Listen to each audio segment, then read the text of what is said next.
And my team was responsible for various Java EE components such as Eclipse Link, JAX-B, JAX-WS, JSON processing, JSON binding.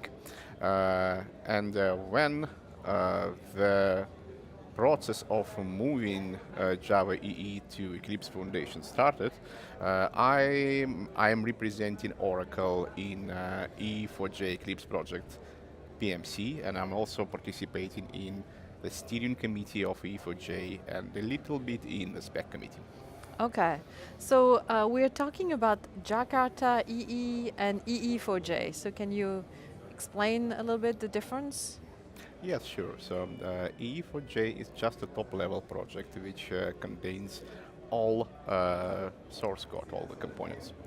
And Jakarta EE is, you could say that the name was Java EE, the name for the specification for the platform, that Jakarta EE is the new name of Java EE, right?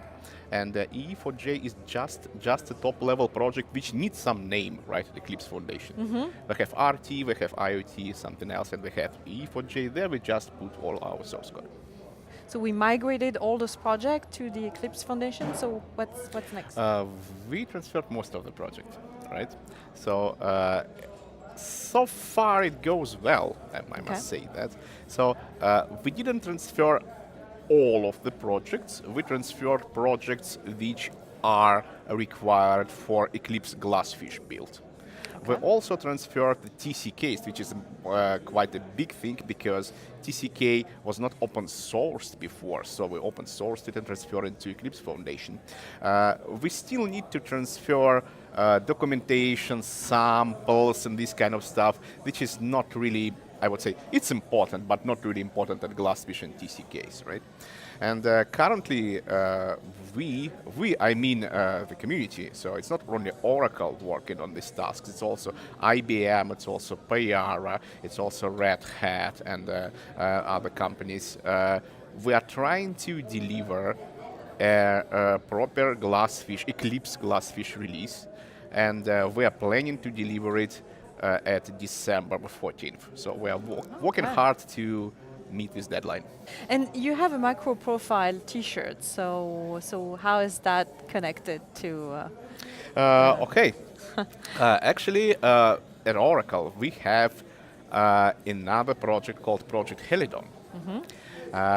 This is a special framework designed for development microservices. It's quite modern and it consists of two parts. One is Helidon SE, which is a more reactive, more, I would say, no magic style development experience.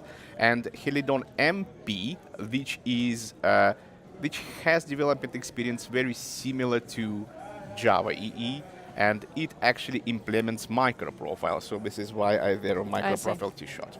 Okay. Right? So I suppose that I should use this opportunity of the interview to ask developers, try out Helidon.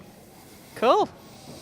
So and what else can people try on the Jakarta EE? So can they use the spec right now, or should they contribute? What should they? People definitely should take a look at Jakarta.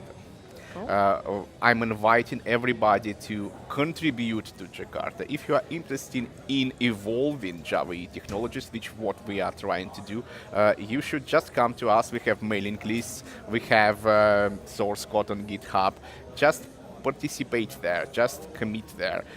We will be happy to see more committers, right? What people can try now, come on, we have all the sources code on GitHub, so people can go there and try it, right?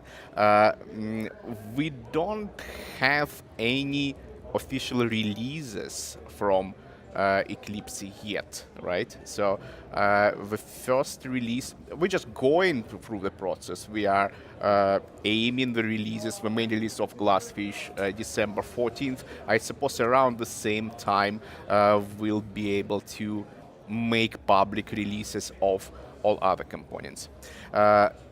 forgot to say, actually, before Oracle Code 1 and just a day before Eclipse Con Europe, we released a milestone version of Glassfish. So this is what people can try. Just go to Jakarta EE website, find this release, try it, see how it works. Yeah, you're welcome.